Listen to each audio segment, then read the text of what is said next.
Lady Vols add SMU transfer Nia Robertson. Then we'll get back to some Nico talk. What does she bring, Caleb Calhoun? First down is athleticism. What do you make of Nia Robertson? I think this is a great pickup for Tennessee. Very athletic player, very good fit for Kim Caldwell's system. She was the Atlantic 10 sixth woman of the year as a freshman and was an all-Atlantic 10 conference third team selection as a sophomore. That was and so she gets that was when she was at George Washington. Then she transferred to SMU. Very, very solid scorer. She averages 18.5 points a game. This is a perfect fit for what Kim Caldwell likes to do. She's 5'7" and adds just another weapon for Kim Caldwell, who needs to be able to go 12 deep with her up-tempo controlled chaos system. And second down will be three-point shooting. What do you think of Robertson's three-point shooting? Robertson is a 31.2% three-point shooter, was last year at SMU, 33.2% for her career. That doesn't seem great, but guys, remember this. Kim Caldwell's system probably ups your three-point shooting percentage by about 5 percentage points because you get so many more looks so many more open looks based on the up-tempo system she runs. She's all about transition and creating as many looks as possible. And I think that Nia Robertson last year at LSU, not only was she 31% from three, but she was also 76.6% from the free throw line, and she's 75.7% for her career from the free throw line. So she shoots well from the stripe, which is very important. I think that, again, next year at Tennessee, we're looking at her maybe getting up to about 36, 37% from three, and at that point, she becomes deadly. Cooper Mays here. Hit like and subscribe. Tennessee center Cooper Mays here.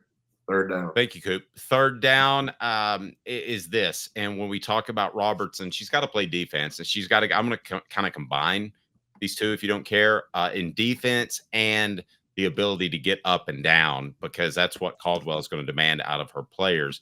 So I'm curious, as you address that and her ability to play defense, when you look at Tennessee's basketball team, the Lady Vols from last year, how many players do you think they had that were good fits for Kim Caldwell's system? 1, 2, maybe?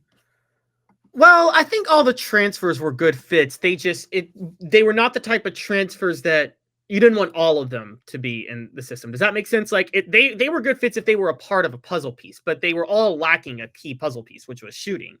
So I would say there were 6 or 7 players that were fits for Kim Caldwell's system. The problem was they were all similar players and there was no complementary pieces. Does that make sense? So, I mean, I think that's where this comes. Now, Nia Robertson is a great defensive player. She averaged a steal a game last year. Again, you could up that to 2 steals a game when you're playing in Kim Caldwell's system. But,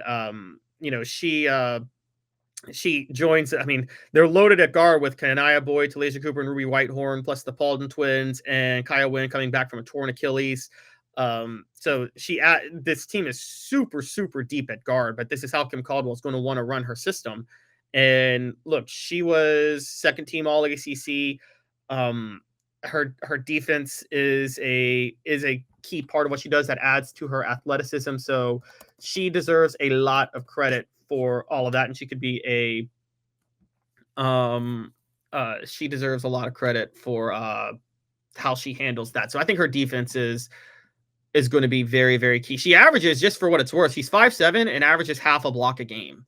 So she's that should give you an idea of how athletic she is. Yeah, 5'7", my goodness. So you would think she would play the point? I think she would be a player in the point. Again, I think last year at Tennessee, at SMU, she only averaged 1.5 assists per game. So she's more of a combo guard at 5'7", but I think that she's a little bit undersized for that. But again, she's one of those players that comes off the bench, generates a ton of activity, probably scores a lot in transition, is really, really, really fun to watch.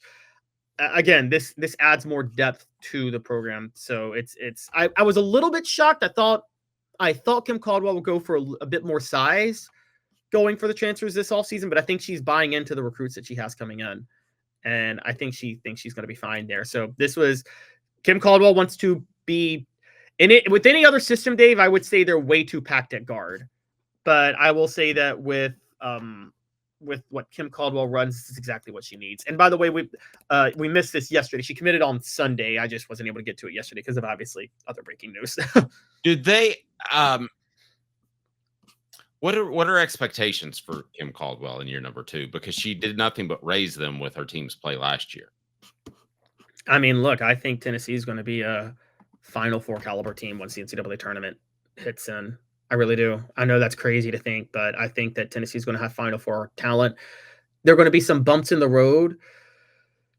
It's going to be like, think about it this way. You know those teams, Dave, in basketball that they struggle with, they're a roller coaster during the season because they're young, and then they're really good in March because they figured it out.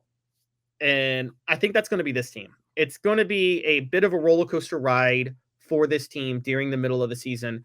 And then when March comes, I think there's going to be, I think they're going to be much, much better at that point. So everybody don't panic when you're going to see them drop some games in January next year that they shouldn't drop. It should remind you of Bruce Pearl's first Tennessee team was better in the regular season than his second Tennessee team, but his second Tennessee team was better in March because they really started to gel. I think that'll be the case with Caldwell as well. I find it interesting that we both have the same take there. I'll also say this: from 2000 2005, I did cover the Lady Vols, and basically they had to have a superstar to win a championship, right? It was either Gino gets a superstar or Tennessee gets a superstar. Yeah, and Pat Summitt did not like the way that was going, but she realized it was, so that's why she went all out for Candace Parker.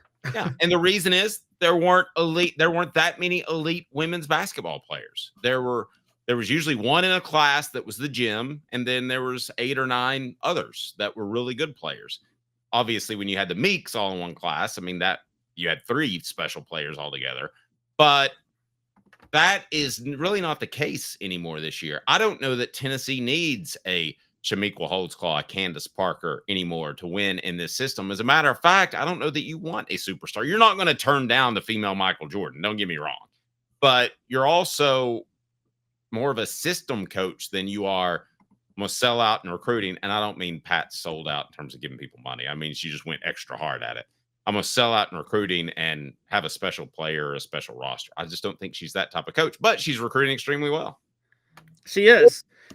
And she's recruiting to her system, which is a big deal, which is a big help too. So that's a big standout. And Nia Robertson the question is, here's the hard part, Dave, with these guards. She's getting all these high volume backcourt players, players that took a lot of shots, had a high usage rate, things like that. Can they be willing to accept more of a role in Kim Caldwell's system rather than being high volume? I mean, it is kind of like, it's like, could Michael Jordan ever accept going to a team where he wasn't the leading, he didn't take all the shots, the majority of shots?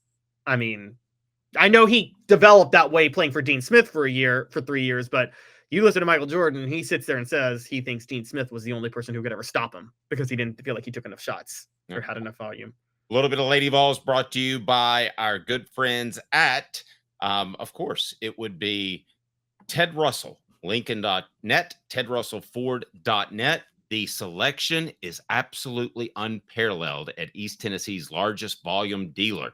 You are going to be blown away by the buying process. It's super easy, and you're going to appreciate the fact that they respect your time and they get you out the door with the vehicle you want. None of the cars on the lots right now are affected by tariffs, so don't even worry about that.